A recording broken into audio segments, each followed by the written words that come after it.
And the Inspector General of Police, Mohammed Adamu, has ordered the withdrawal of all police officers attached to all VIPs across the nation with immediate effect. However, Adamu said those attached to government houses, the Senate President and the Speaker of the House of Representatives should not be withdrawn. This was contained in a police wireless message on Wednesday as addressed to all state commissioners of police. According to the wireless message dated October 21st, 2020, it said, any commander who violates this order would bear the consequences. It was further directed at all withdrawn protect personnel at a report to COMPOL commands. Joining us now is Osajie Dickson, security expert, to talk about some of the developments from the protest. Thank you very much for joining us. Let's start with the withdrawal of police details from VIPs. Why do you think that decision is coming now? Thank you very much, Felicity, for having me. I think the decision is a good one, and the reason why it's coming now, I don't know. Previous predecessor of this present IGP has really set such kind of a memo and commands to all states and various mobile units and protection units to withdraw their personnel from VIPs. And after 1 or 2 months, such kind of command will later be neglected. So I have seen this very one to be neglected in the nearest future. But the reason why they are giving this order now, I think, was because maybe perhaps they just want everybody to feel the impact of the EndSARS protest. Because, however, I had not really expected that a given state like Nigeria would protect the allies and leave the vulnerables to face their threats. Giving protection services is for everyone because Nigeria belongs to everybody and we all deserve protections. So the IGP decision to call up all the essential VIPs, I don't know the reason behind that, but for me, I think it's not in a good stand. It's not coming at the right time. They should have done that some while ago, not in this time where the threat level is very, very high. So I wish the VIP good luck so that they will be able to understand and enjoy the security applications we all Nigerians are also enjoying. So VIP protections should permanently be eradicated because the protections are meant for every Nigerian, not for specific people. All right. Does this also, or is this also possible that the police is trying to gather as many available hands as possible at a time of a crisis across the nation? How much more, must be done to ensure that the cities are safe? Because, of course, if you look across Nigeria today, mostly around Lagos, you would see there's a lot of carnage going on across the street. So is this also possibly one of the reasons why it is being done?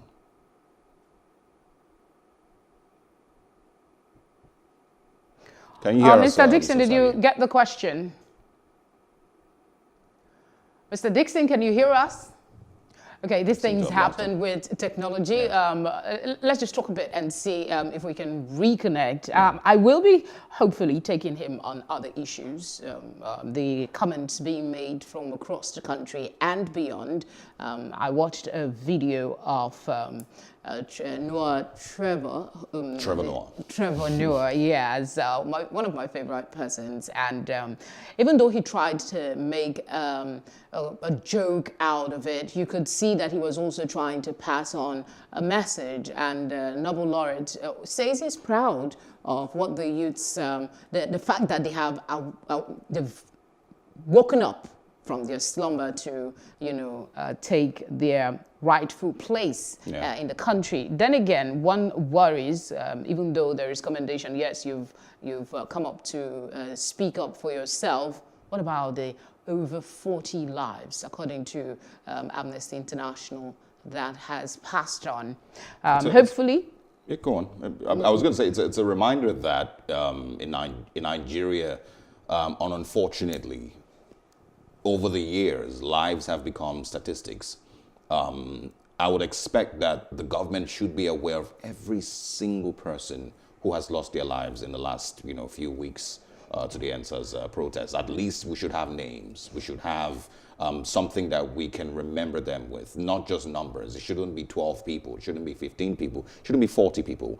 The government should at least have some level of connection to these people. The state government should be able to say this name and that name and this name. But right now we're working with figures. Same way we're working with figures in Zamfara. Same way we're working with figures in Southern Kaduna. Well, and say 22 people died. Who are these 22 people? Indeed. Let's see if we have Mr. Dickson. Welcome back. Can you hear us, sir? I can hear you loud and clear. Brilliant. I was asking if you feel this might also be, this order might be given because the police, as it stands, needs to have many more hands on deck, of course, to tackle the security situation in the country as it stands. There's a lot of chaos going on across the streets of Lagos and, of course, every other part of the country. So do you think that might be one of the reasons the IG of police is given this order?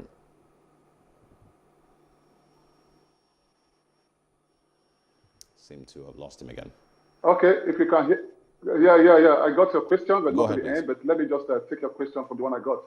For me, I really do not believe maybe it's because of the strength they are withdrawing this special VIP protection. I think that maybe they just want to boosting up, or perhaps just want everyone to feel the pain, because some VIP might be somewhere instigating violence while they are enjoying police protection. So it could be psychological because the Nigerian police perhaps have assessed the situations, and they've also assessed the reason why these protests are taking long, who are the guys behind it, and if perhaps there are some VIPs behind it, then you don't deserve special protections. You have to also face the threat. That's my own perception from my own reasoning, because we have a lot of threats faced with this country. We have the banditry threat from the northwest, we have the terrorist threat from the northeast, and we also have a lot of threat from the east, west, south, and north. They have not withdrawn these special forces. Why now? So, it's their decision, and the IG know best.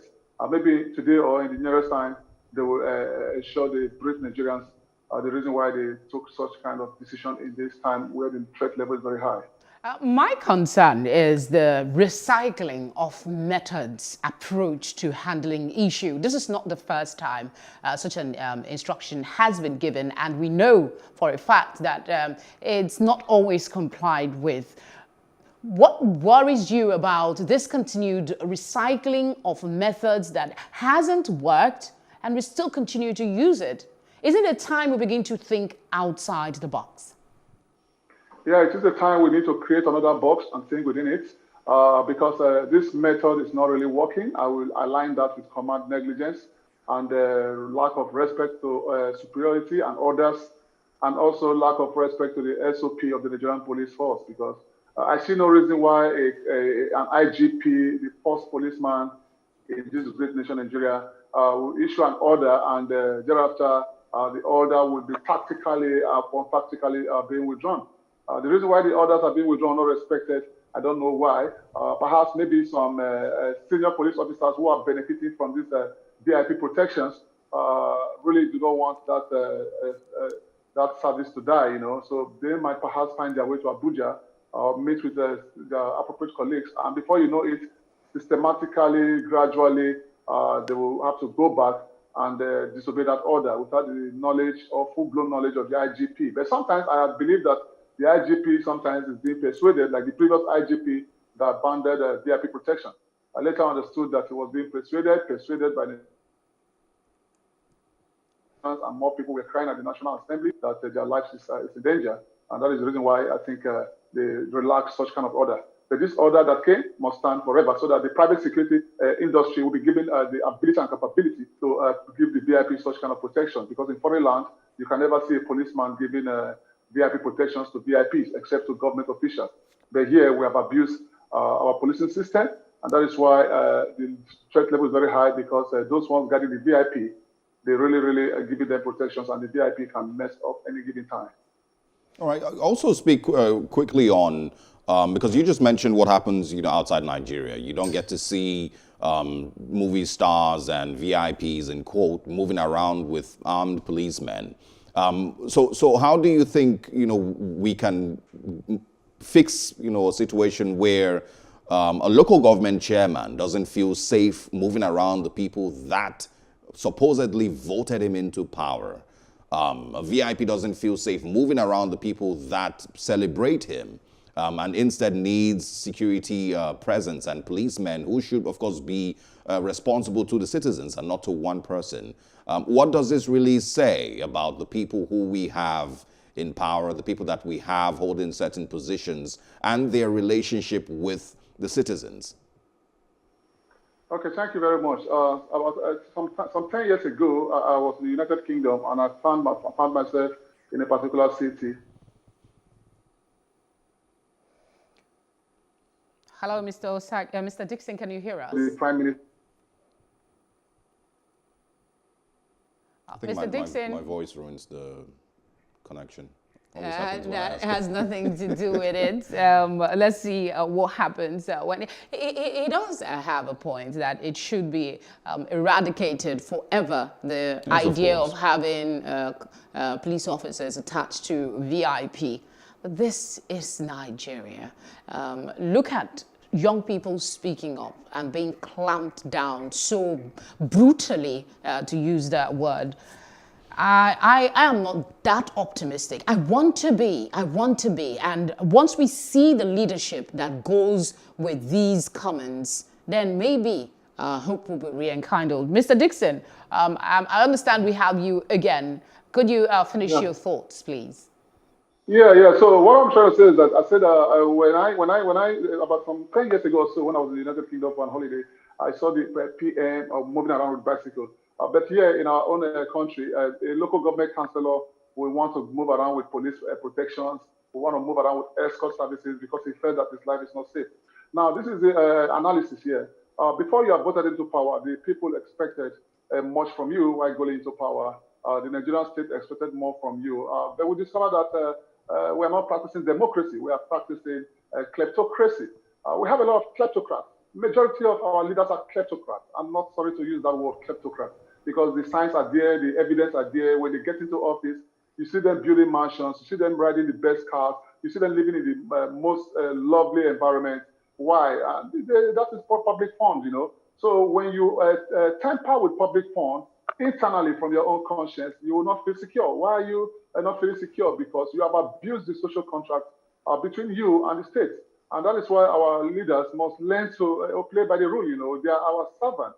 They are sent there to go and protect us. They are sent there to go and deliberate from us. But it's so regrettable, Felicity, that these guys, when they get into power, they start enriching themselves, enriching their family and loved ones, and leave our state vulnerable. The social contract has been breached, and that is why the state of insecurity has been rising to the highest level, because Nigerians felt that these guys in power don't care about us, and if you don't care about us, then we are not going to respect the social contract, and that's why the crime rate is very, very high. So for me, I will advise our leaders to see this NSAS protest as a medium in which they are going to go back to the drawing board and remember that Nigeria is a nation. This is a great nation that would have been better than many countries in the world. We have about 40 mineral resources. We have oils. We have different kind of money-making machines in Nigeria. But some individuals just feel that when they're in power, they're going to enrich themselves. And that is why they always back up for police protection. Because I see no reason why you need police protection, because if your hands are clean, you should just go around. But finally, Felicity, on this very note, I will also expect the Nigerian state, not even the Senate or the House of Assembly, I will expect the Nigerian people to push for the cut of our political salaries. The salary is a criminal act. All right, I want to, from what you said about the breach of social contracts, the Amnesty International have come out to say, let me see if I can find the comment here. They've accused the army of having an intention to kill without consequences, because some of those killed and injured at both grounds, Lekki and the other area, were allegedly taken away by the military. This is a strong accusation coming from Amnesty International, and we know that before now, the government usually comes back and say, we should discountenance reports from Amnesty International. In this case, do you believe that Amnesty International was overstretching? And what is the consequences of people with the intention to kill without consequences? Well, for me, I'm a senior member of Amnesty International, and I think that I'm not going to speak for Amnesty International, but every allegations that Amnesty International has laid against the Nigerian government is prone to investigations. But this is my own position, Felicity. You could see it from my face. I don't know. I'm really stressed out for the past 2 days. I lost my sleep. I'm not in a good mood because these are Nigerians. These are our people. These are beautiful citizens.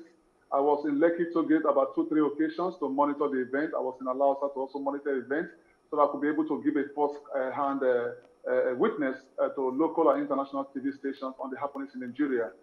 We have different formation of crowd, Felicity. We have the hostile crowd, we have the expressive crowd, we have the spectative crowd, escape crowd, and accusative crowd, you know. But the kind of crowd formation that we gathered in Lekki Tollgate were expressive crowd, and they came out to express themselves. And the only offense they committed was to beg and plead with federal government to keep up the standard of social contract. They begged the federal government to ensure that they should do the right thing at the right time. And the only weapons in their hands that met their death was the national flag.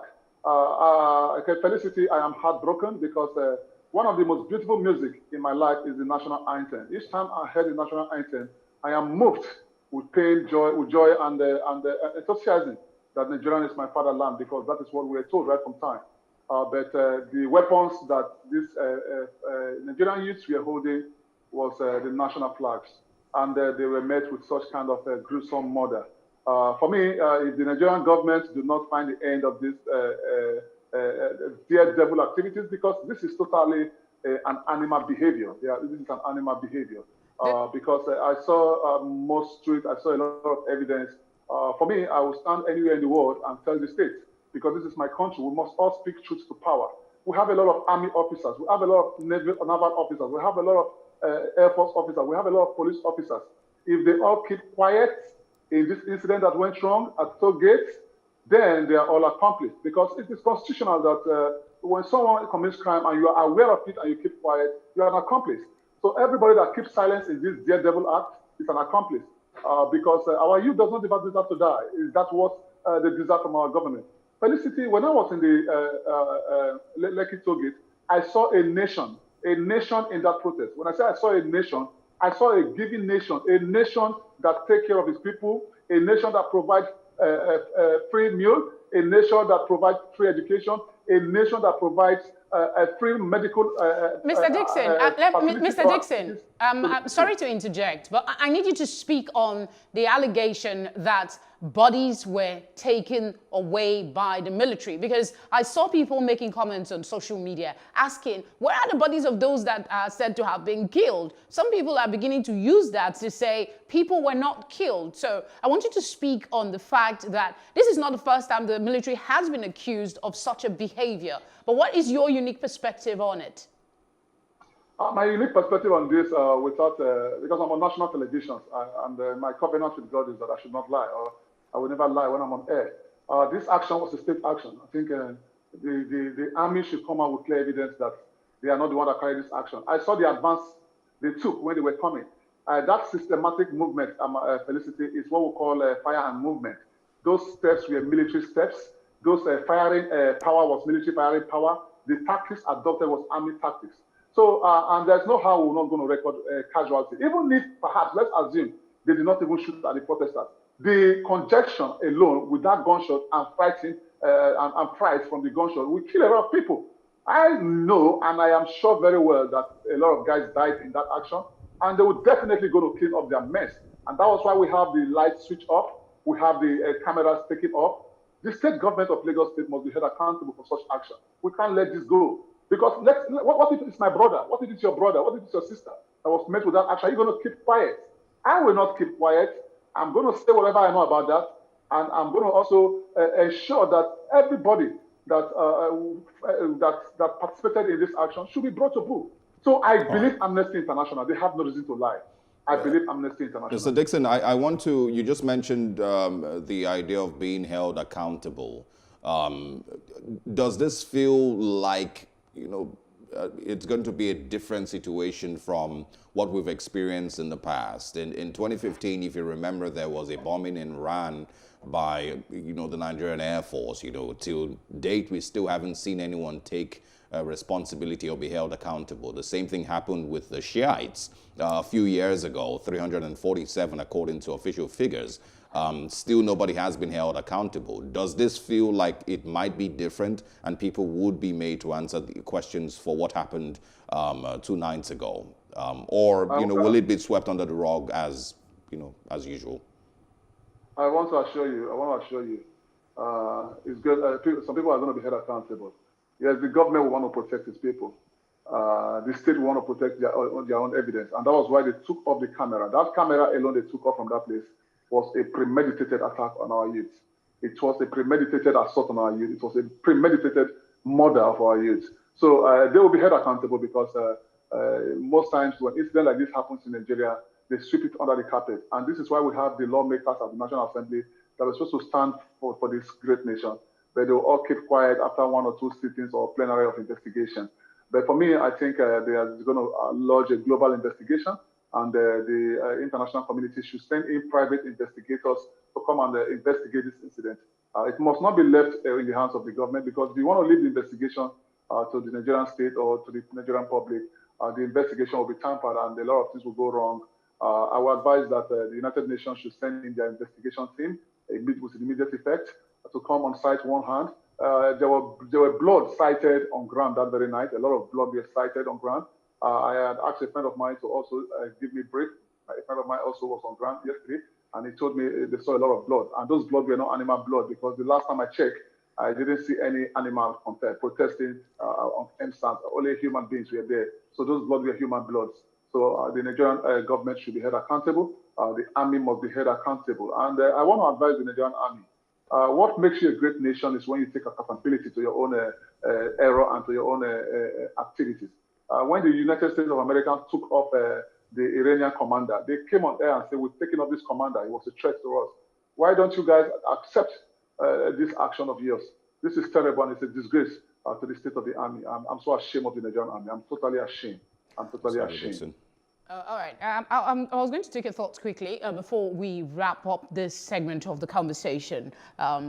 Senior Advocate of Nigeria, Femi Falana, is saying that he and his team, they are compiling evidence to take the Chief of Army Staff, Lieutenant General Tukur Buratai, before the International Criminal Court. Again, it speaks to the conversation, the question my colleague just asked about, an end at the end of the day. We hear of all this fantastic investigation. This time we're going to the ICC. Of what impact really would taking him to that court have on the situation we have on the ground here? Okay, Felicity, a state murder cannot be, given justice by the state, because the state is in charge of the judicial system. So for me, Femi Falana has been a great fighter for humanity. He has been a great fighter for Nigerians. His action is measurable, justifiable, and I'm in full support of him. The Chief of Army Staff needs to answer query. He needs to respond at the International Court of Justice to tell Nigerians who were those guys that carry out such kind of action. So, Felicity, what I think right now should be done is a collation of evidence. And before they collate those evidence, they must be sure that they follow the investigation process. The investigation process has to be thorough. It has to be very timely. They must put in time. They don't need to stretch it, because sometimes the problem we have in our climate is that we put low time on investigation. So I am support with Femi Falana, Senior Advocate of Nigeria. I respect him a lot. He's a great man and a great Nigerian. So he must fight for these people. Let's assume that the guys that died, they're his children. They're my brothers, they're your brothers, they're your sisters. It's a very black Tuesday for this great nation. It's even a shame. It's a shame. And if, for example, the army denies that, then that means the Lagos state came under invasion without response from security agencies, because the security agencies are supposed to protect the state from external invasion. So if the army denies they're not the one, that means there was a strange army that flew into this country to carry out this invasion of our youth, and there was no appropriate response. That is also a negligence from our security agency. All right. Osajie Dickson, thank you so much for joining us and for sharing your thoughts with us. Thank you very much. Osajie is the name, Osajie. Osajie, okay. Osajie. Thanks once again. Thank you. God sent. Thank you. All right, pretty interesting. You know, and I felt it was really important that we bring up, you know, that part of the conversation. How likely is it that this time it would be different? You know, does the body language of the government show that someone will be held responsible? In what way do we have any trust? I will just tell you now that the body language does not show that responsibility will be taken, because a lot of persons have said that the president needs to speak to the people. And that body language, we're still waiting. He is the father, to use the words of most people, he's the father of this nation. And when your house is under fire, I mean, you have to show some level of responsibility. The highest comment we've had was from the vice president, and it was almost 24 hours after the incident. He issued a statement. That was late last night. Yes, he issued a statement to, at least that is something. That is the kind of owning up, standing up, saying that we take responsibility for what is happening. How can people in diaspora, people who are seen from the outside, they don't even know the magnitude of the situation on the ground, reacting, responding, and the person who is at the helm of affairs, who should be the one championing the cause of ensuring we get peace, is silent? I personally don't. I think that we have gotten to a stage where we accept the most mediocre moves and celebrate them. I personally don't see this, you know, a Twitter, you know, thread by the vice president to mean much. I personally, mostly because I don't know what is there to celebrate. I don't know why it's important, you know, that we even. It's not a celebration; it's an acknowledgement. There is something about. I don't see much value to it, and this is why. Because even if you read the statement, there's a part that I believe he said, you know, he hopes that this doesn't repeat itself. And for me, that's not it. It should be we're putting our feet on the ground. We will investigate. Somebody will be persecuted. These lives would be, you know, shown justice. I hear you. That's where I look for. I hear you, and I'm not even looking agree. forward to the president's statement anymore. Or for the president, I keep hearing these talk of, the president must address the country. The National Assembly was saying it. I keep seeing, you know, statements like that. Oh, where's the president? Why isn't he speaking? And a lot of people would also say that his silence is a statement. The fact that, you know, this has gone on for 2 weeks and he hasn't said anything, that's a statement. Then again, I see your point. I hear you. I get what you are saying. Then again, we operate a democracy. In a democracy, there is a president, and that president is the chief security officer of the nation. And when you have a scenario that we have right now, and that chief security officer is silent, it is worrisome. That is the a statement. people, the international, it is not statement enough. It is not something, you're talking about mediocre. We shouldn't accept such behavior as that is his style. When international organization, people who have seen what is going on from the outside are calling on the president and he remains silent, then we should be worried. We should be worried because if we do not, it's a different scenario if we do not have a president. But we have a president. And for that reason, if nothing else, he owes Nigerians the responsibility to say, I see what is going, not speaking through a third party, not speaking through an aide, not even speaking through the vice president. As the chief security officer, he must speak to people. And that is a request. It's not a request. Championed by everyone.